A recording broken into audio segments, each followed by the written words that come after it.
सहनाववतु सहनौ भुनक्तु सह वीर्यं करवावहै तेजस्विनावधीतमस्तु मा विद्विषावहै।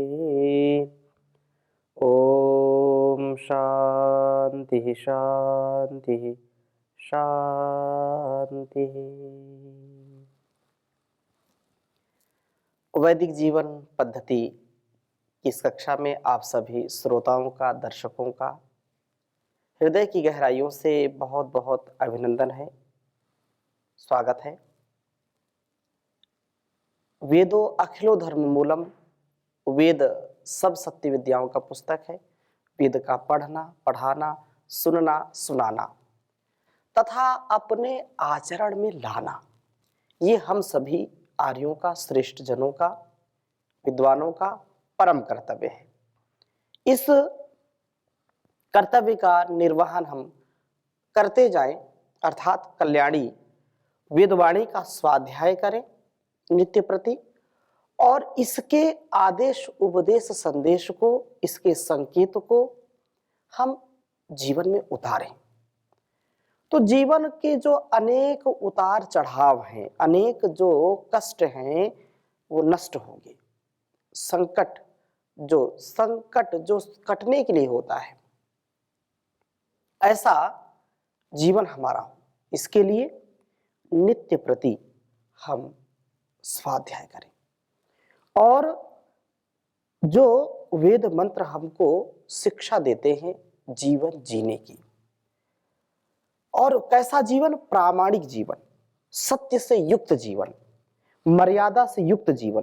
पिछली कक्षा में हमने चर्चा की थी कि सत्य असत्य दोनों को जाने, समझें, और सत्य को हम पुष्ट करें, सत्य की रक्षा करें और असत्य का नाश करें। क्योंकि यदि हमने असत्य का नाश नहीं किया तो वह असत्य हमारे ऊपर हावी हो जाएगा, भारी पड़ जाएगा। असत्य हमारा, हमारे परिवार का, समाज का, राष्ट्र का और इस संसार का नाश करने वाला है।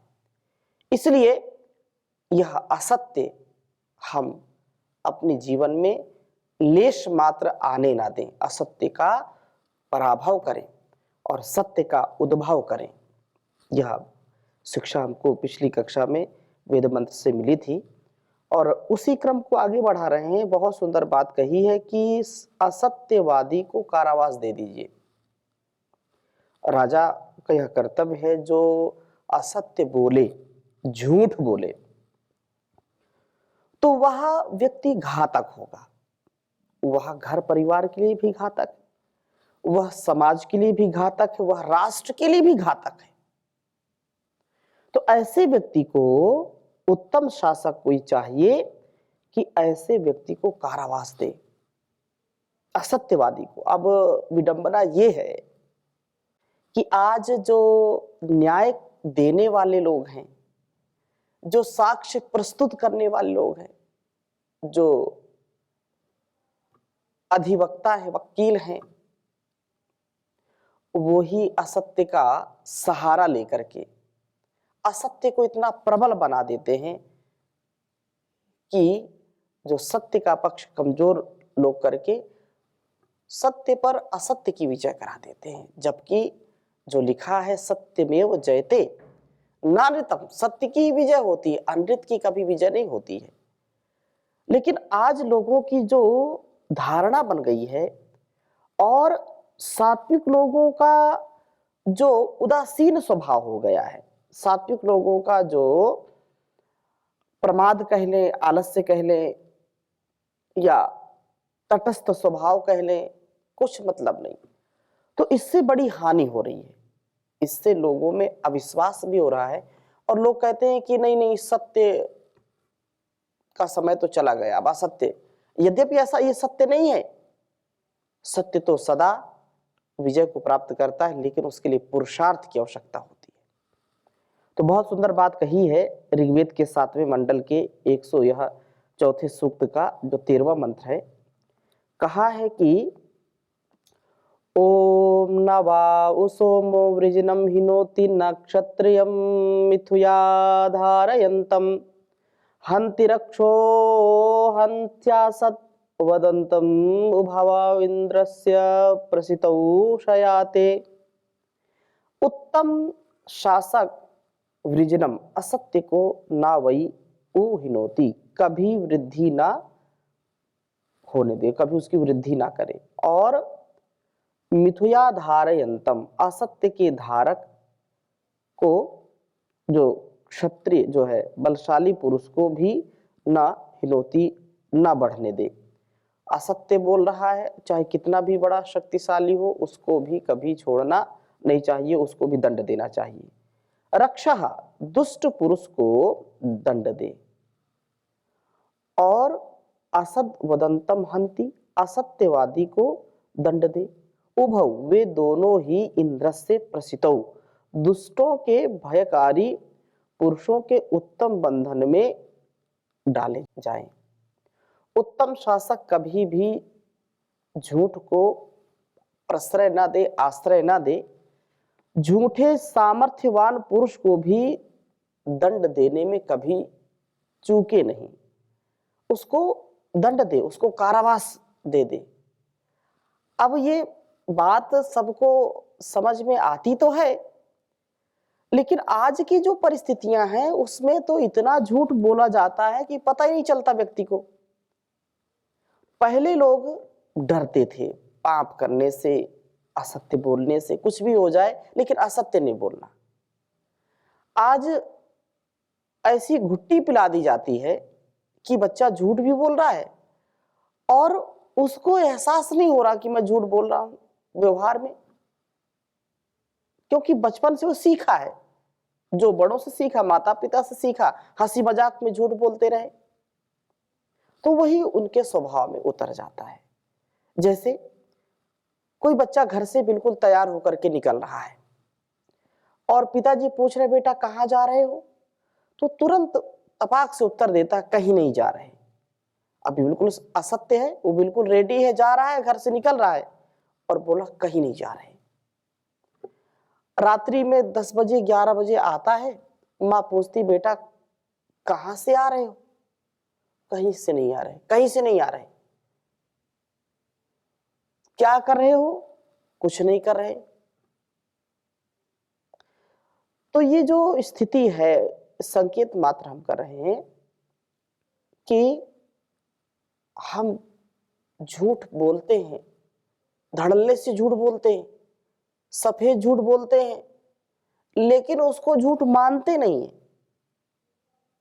तो ये स्थिति ठीक नहीं, ये बड़ी भयंकर स्थिति है। हम सत्य बोले, असत्य ना बोले। सत्य बोलने वाले को पुरस्कृत किया जाए, असत्य बोलने वाले को तिरस्कृत किया जाए, उसको दंड दिया जाए, तो जीवन हमारा ठीक होगा। पति पत्नी भी यदि एक दूसरे से सत्य नहीं बोलेंगे तो एक दूसरे का जो संग है, दाम्पत्य जीवन है, बहुत दुखी हो जाएगा। इसलिए हम सत्य बोलें, असत्य का परिहार करें। असत्य आरोप लगाने वाले को भी दंड दिया जाए। यदि हम सत्य बोल रहे हैं और दूसरा झूठ बोल रहा है, दूसरा असत्य का जो है सहारा लेकर के सत्य पर हावी हो रहा है, तो ऐसे व्यक्ति को वेद का आदेश है उसको दंड दिया जाए। क्या कहा? ओम यो मया तुम या तो धानेत्याहु यो वा रक्षा शुचिरस्मीत्याह इंद्रस्तम हंतो महता वधेना विश्वस्य जंतोरधमं स्पष्दिष्ट।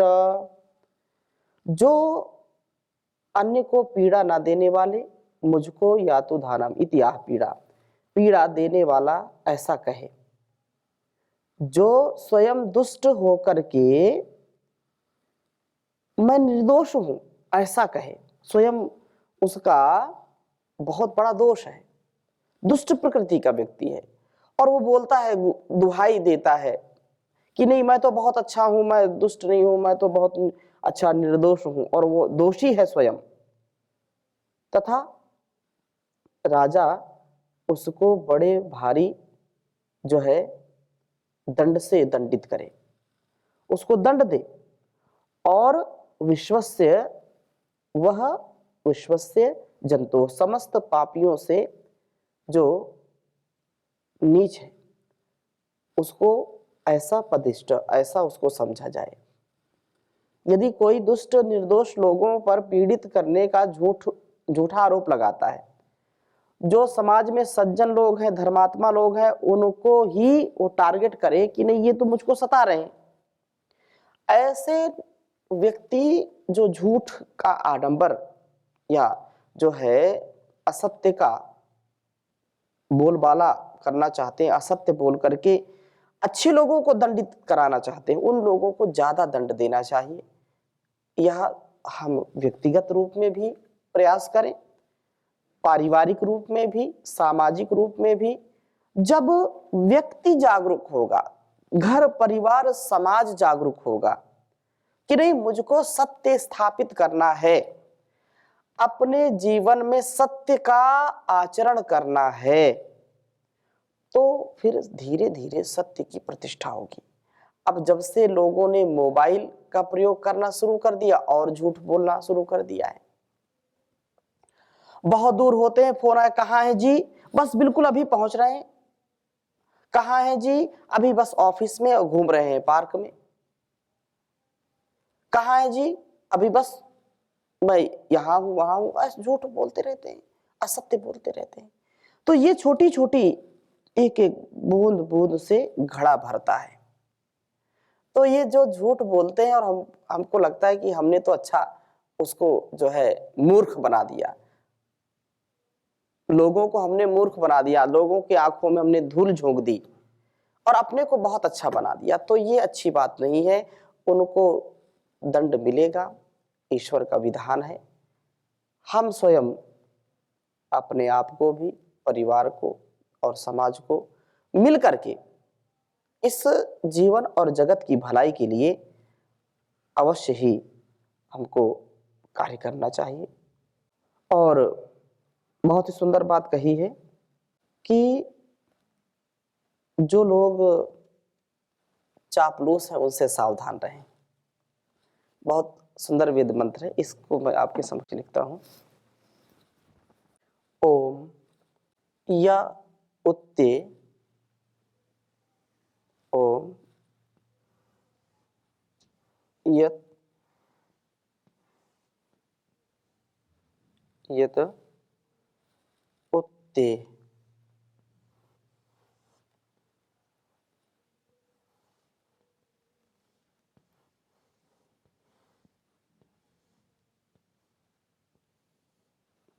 उत्ते पतयन्ति,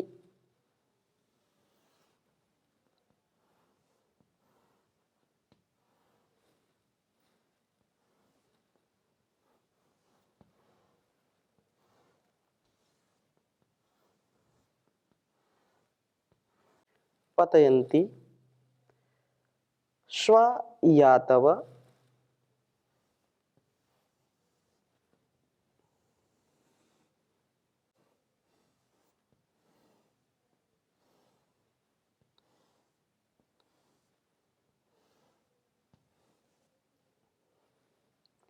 श्वायातव इंद्रम दीप्सन्ति,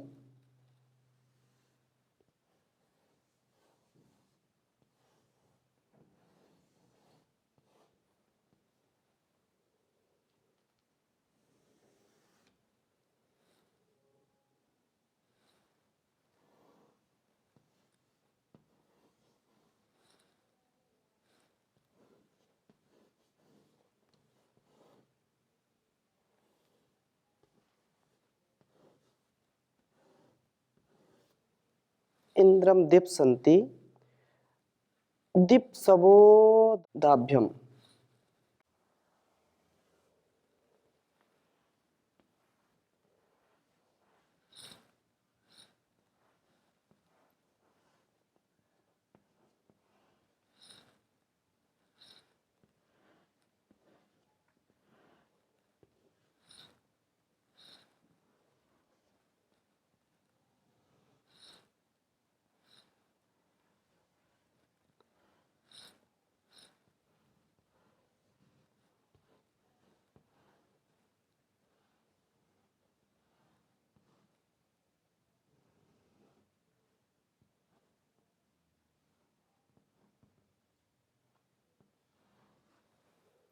दीप्सवोदाभ्यम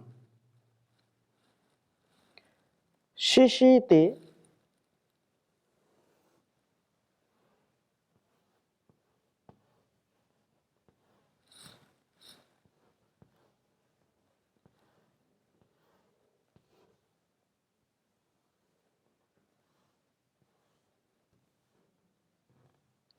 शिशीते शक्रः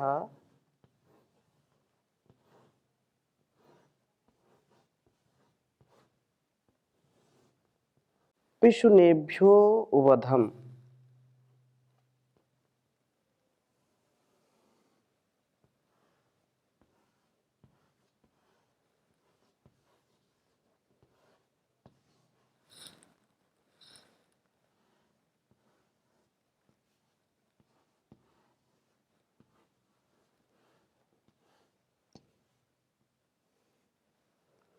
पिशुनेभ्यो वधम्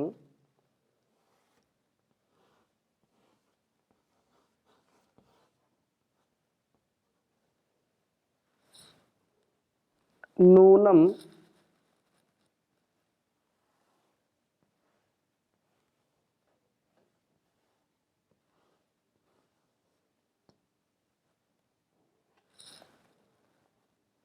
सृजदशनीम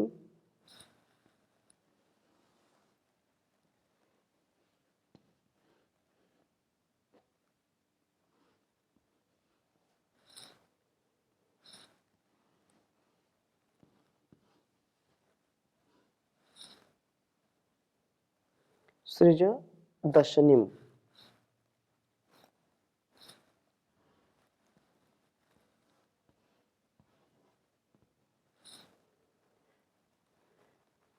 या तो मध्यः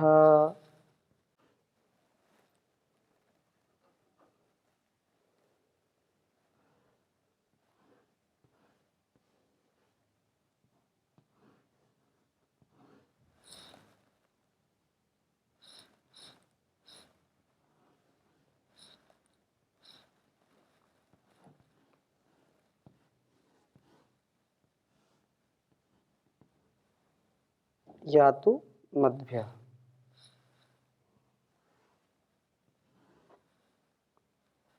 ऋग्वेद के 7वें मंडल के 104 सूक्त का यह 20वां मंत्र है।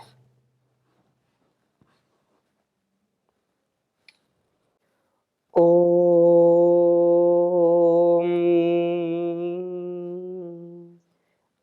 एतावत्ते पतयन्ते स्वाया तव इंद्रम दीप्सन्ति दीप्सवो वदाभ्यम शिशीते शक्रः पिशुनेभ्यो वधं नूनं सृजदशनिं यातु मध्यः।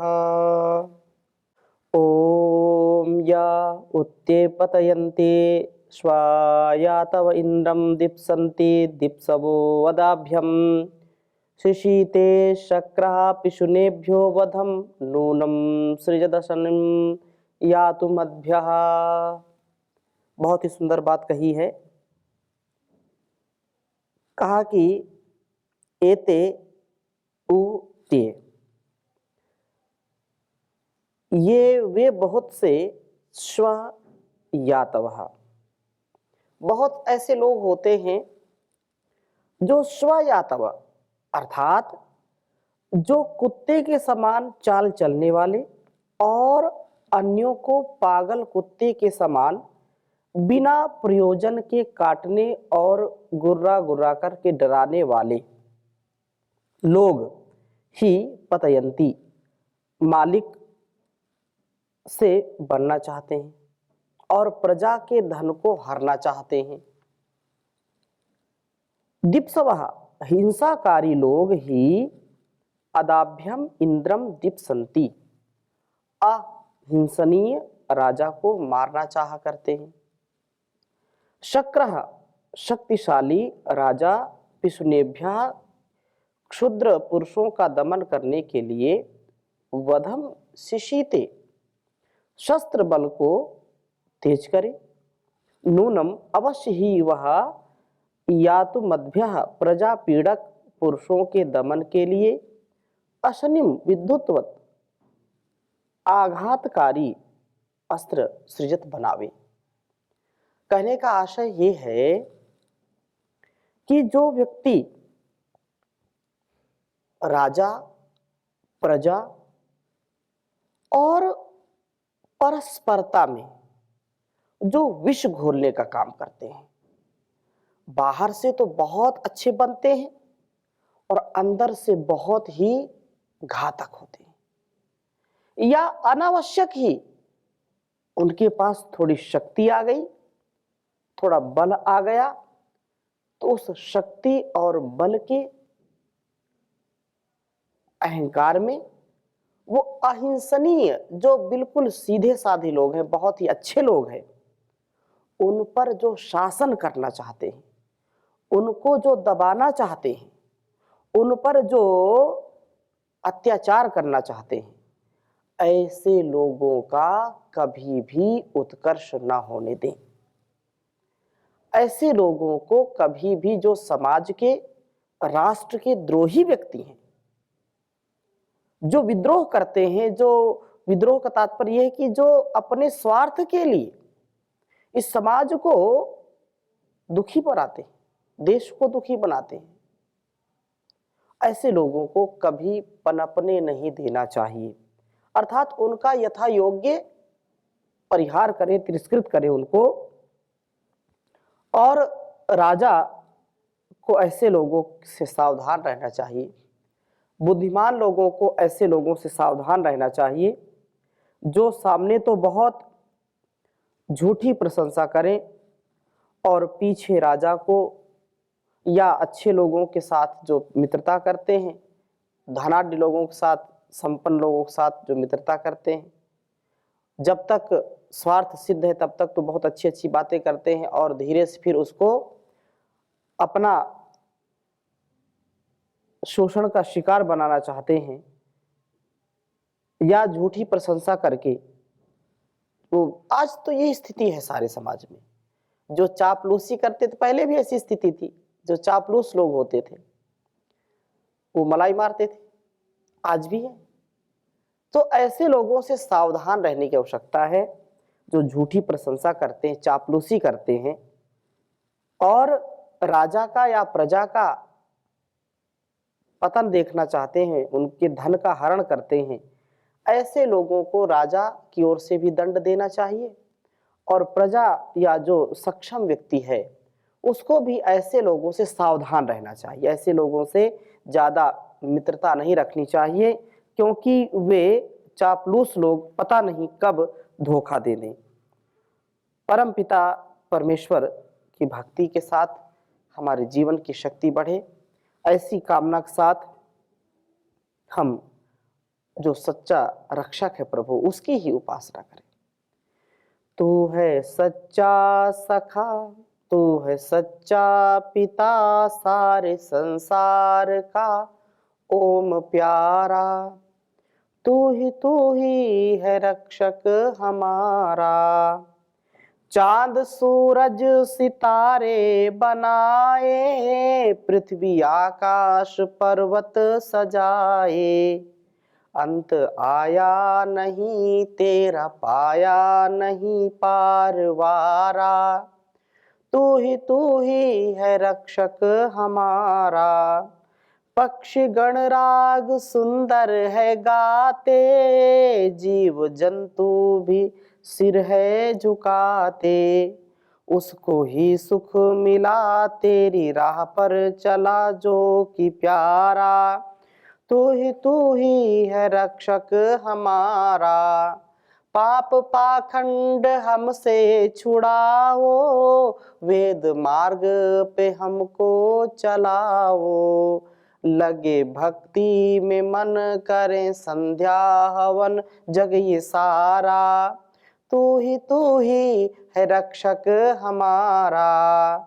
अपनी भक्ति में मन को लगाना, प्रिय दुख दर्द सबके मिटाना, दुखियों कंगालों का और धन वालों का तो सहारा। तू ही है रक्षक हमारा, तू ही है रक्षक हमारा। ओम शांति शांति शांति।